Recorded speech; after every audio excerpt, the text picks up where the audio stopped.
Selamat datang di channel YouTube Citra Bangsa School Prinsip Lampung. Dukung channel ini dengan like, comment, share, dan subscribe channel ini. Jangan lupa aktifkan notifikasinya ya. And enjoy the video. Kalau pisau ini digunakan oleh orang yang tepat, pisau ini bisa menghasilkan cuan, ya kan? Karena dipakai sama koki. Terus kalau dipakai sama ibu rumah tangga seperti kita, bisa jadi bekal yang sehat buat anak-anak. Tapi kalau dimaininnya sama anak-anak kecil yang memang mereka belum mengerti bahaya, ada resiko terluka tidak? Ada. Tanpa adanya pendampingan atau supervisi dan edukasi, maka pisau ini yang tadinya bermanfaat bisa melukai seperti itu. Ya, nah boleh mulai slide-nya. Gangguan fokus. Jadi hari ini kita akan bahas sebenarnya apa sih brain rot itu, karena kan 2004 kemarin itu viral ya istilah brain rot itu. Kok serem amat gitu. Anak saya yang kecil pas SD pun dia tahu brain rot itu dari YouTube, dari TikTok tadi. Bun, Bunda tahu nggak brain rot? Saya mau tahu dari dia gitu brain rot gitu.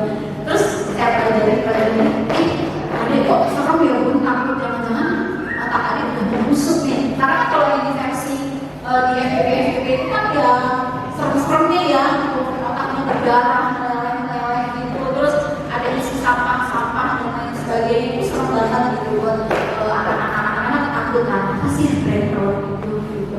Nah kita akan bahas fenomena yang sekarang terjadi, brain rot apa, sama nggak brain rot itu dengan kegangguan fokus, baru bagaimana penanganannya. Ya. Nah, fenomena yang sering kali dialami oleh guru-guru nih ketika teman siswanya belajar, pertama nggak fokus gitu. Jadi kalau di sekolah itu tadi ngobrol sama Miss Ayu, baru menjelaskan 10 menit, baru sebentar nih ujung sana udah ada yang ngobrol. Terus yang di sini ada yang udah toel-toelan, ya. Yang di sana pikirannya udah entah melayang kemana gitu. Sepertinya melihat di satu titik tapi kok kayak kosong. Jadi di kelas itu ternyata banyak Miss Ayu ya. Jadi di Citra Bangsa School, baik di tempat lain pun rekomendasinya kurang lebih sama.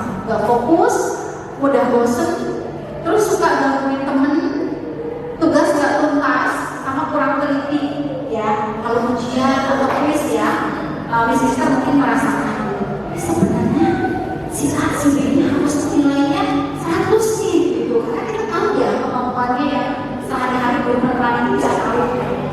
Ini cuma dapatnya 60 ya, bukannya gak bersyukur ya. Makanya kita mau push anak untuk selalu 100, 80, 90 tidak. Supaya kita tahu kemampuan anak. Tapi kok belakangan sering cepat-cepat pengen keluar gitu. Kadang kesalahannya itu bukan kesalahan yang besar. Kesalahannya itu kesalahan-kesalahan sepele yang seringkali sulit hitungan itu mungkin hanya 1 digit gitu. Atau kalau ABC, ABC itu mungkin sering-sering pilihan yang hampir mirip. Itu seringkali juga muncul ya. Buru-buru pengen keluar kelas, kenapa di luar kelas temennya atau kakak kelasnya itu udah nungguin mau main bola lah atau juga diceritain mabar semalam gimana gitu ya. Nanti kita janjian mabar jam berapa, banyak banget agenda anak-anak sekarang, baru kalah agenda kita ya. Terus sulit duduk tenang. Kalau duduk tenang itu kayak apa tuh, ada udah dulu kali ya di kursi itu, lama banget ini Cina ini jelasinnya gitu ya, gerak-gerak melulu pantatnya gitu. Terus kurang inisiatif. Terkadang bisa ngetes gitu, misalnya di kelas lagi menjelaskan nih, kemudian menghapusnya nggak ada gitu. Kadang anak-anak itu yang nggak aware gitu dengan apa yang terjadi di sekitarnya, apa yang hilang, apa yang kurang, boro-boro dengan lingkungan kelas atau sekolah. dengan atributnya sendiri. Suka gitu nggak kalau pagi nyariin ikat pinggangnya di mana, gasnya di mana, topinya, jilbabnya yang tinggal cicit itu.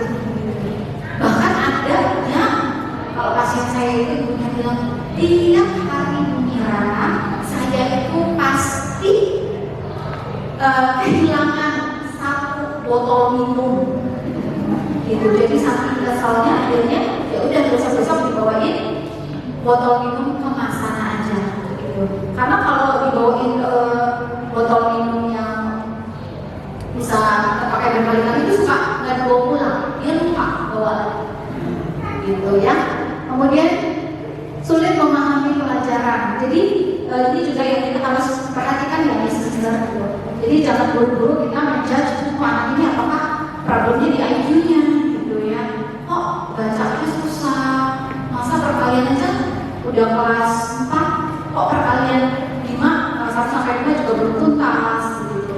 Memahami teks sederhana juga kok gak paham gitu. Itu banyak case-case di klinik kami yang setelah kami cek ternyata IQ-nya normal. Bahkan setelah kami cek orang tuanya kaget, hah? Ternyata IQ anaknya superior. Saya pikir anak saya memang gak mampu di sekolah itu untuk mengikuti pelajaran.